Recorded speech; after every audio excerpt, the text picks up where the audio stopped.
क्या होगा अगर एक बेटा अपने श्रापित पिता को बचाने के लिए समुद्र की गहराई में मौत को चुनौती दे दे और उसी पल समुद्र का सबसे खतरनाक भूत कप्तान कैप्टन सैलाज़ार आजाद हो जाए। तो ये कहानी है विलियम टर्नर की, जिसका दिल फ्लाइंग डचमैन जहाज में रख दिया जाता है और वह श्राप के कारण हर 10 साल में सिर्फ एक दिन के लिए जमीन पर आ सकता है। एलिजाबेथ उससे सच्चा प्यार करती है और उसी के साथ जीवन बिताने का फैसला करती है।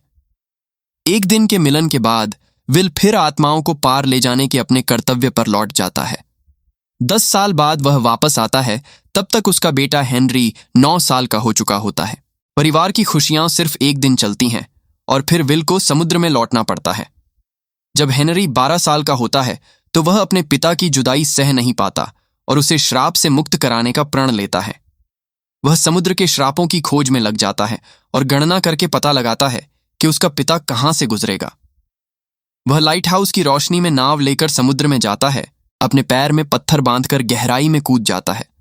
जब उसकी सांस खत्म होने लगती है तभी फ्लाइंग डचमैन उभरती है और उसे बचा लेती है। विल उसे देखकर हैरान हो जाता है, रस्सी काटकर कहता है कि यह जहाज मृत आत्माओं के लिए है, तुम यहां नहीं रह सकते। हेनरी बताता है कि पोसाइडन की त्रिशूल सभी श्राप तोड़ सकती है और अंकल जैक स्पैरो मदद करेंगे। जैक का नाम सुनते ही विल चेतावनी देता है कि उससे दूर रहना। फिर जहाज दोबारा समुद्र में डूब जाता है और विदा होते समय विल अपना लॉकेट हेनरी को दे देता है। 9 साल बाद हेनरी रॉयल नेवी में भर्ती हो जाता है ताकि त्रिशूल का सुराग ढूंढ सके। एक मिशन के दौरान वे डेविल्स ट्रायंगल में प्रवेश कर जाते हैं। घना कोहरा छा जाता है और एक भूत जहाज प्रकट होता है। उस पर से डरावना कप्तान कैप्टन सैलाज़ार बोन उतरता है। उसके बाल हवा में तैरते हैं और शरीर से खून बहता है।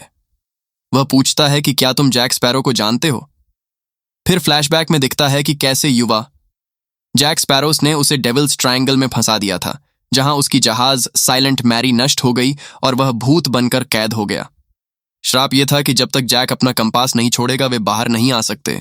उधर जैक की किस्मत खराब चल रही होती है। बैंक डकैती फेल हो जाती है, सिर्फ एक सिक्का मिलता है।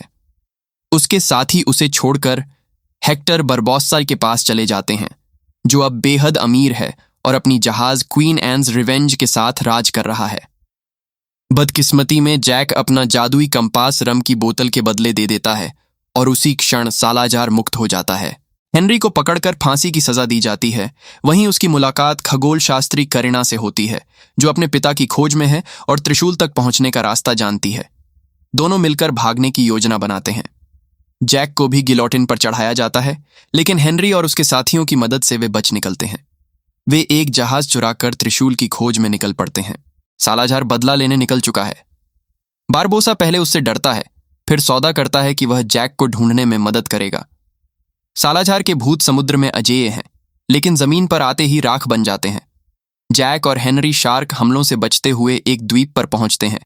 वहां जाल में फंस जाते हैं, जहां जबरन शादी का मजाकिया दृश्य बनता है। तभी बारबोसा शान से आता है। वह समझ जाता है कि त्रिशूल ही सबकी कुंजी है। वह अपनी जादुई तलवार से बोतल में बंद ब्लैक पर्ल को आजाद कर देता है। जहाज समुद्र छूते ही अपने असली रूप में लौट आती है, लेकिन तभी अचानक एक सुनहरी रिवॉल्वर जैक के सिर पर तान दी जाती है और यहीं से आगे की अंतिम टक्कर शुरू होती है।